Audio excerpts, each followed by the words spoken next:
तर नमस्कार विद्यार्थी मित्रांनो, आपण सप्टेंबर 2021च्या प्रश्नपत्रिकेमध्ये पायथागोरसच्या प्रमेयावर आधारित गणित भाग 2 चा प्रश्न आपण पाहत आहोत.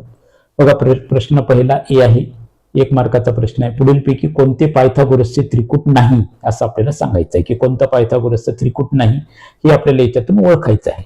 आता याच्यासाठी आपल्याला सराव पाहिजे. पायथागोरसचे त्रिकूट कधी होते की एका बाजूचा वर्ग हा उरलेल्या दोन बाजूंच्या वर्गांच्या बेरजेबरोबर जर असेल तर पायथागोरसचं त्रिकूट आहे म्हणून आपल्याला सांगता येते. आता इथं आपल्याला याच्यात काय विचारलं, पायथागोरसचं त्रिकूट नाही म्हणजे 3 काय त्याच्यामध्ये पायथागोरसचे त्रिकूट आहे, तर एक फक्त काय पायथागोरसचं त्रिकूट नाही.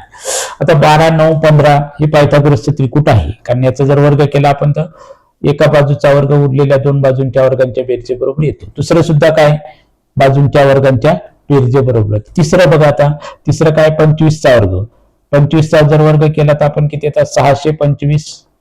12 चा वर्ग केला 144 अधिक 16 चा वर्ग 256 म्हणजे बरोबर किती येतात 400.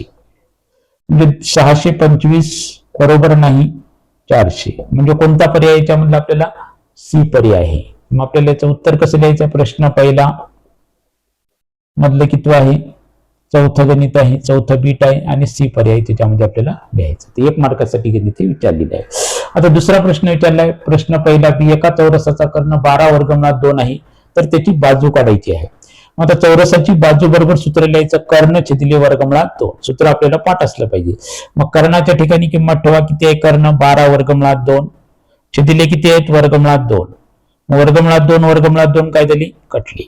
म्हणजे चौरसाची बाजू बरोबर किती आलं उत्तर मग 12 सेमी.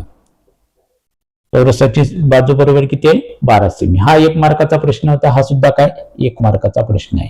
1 आणि 1 2 मार्क तुम्हाला पडू शकतात. त्याच्यासाठी सराव करा, जास्तीत जास्त सराव करा, लिहून घ्या, सराव करा. तुम्हाला जर आवडलं तर लाईक करा, शेअर करा, सबस्क्राईब करा. नमस्ते.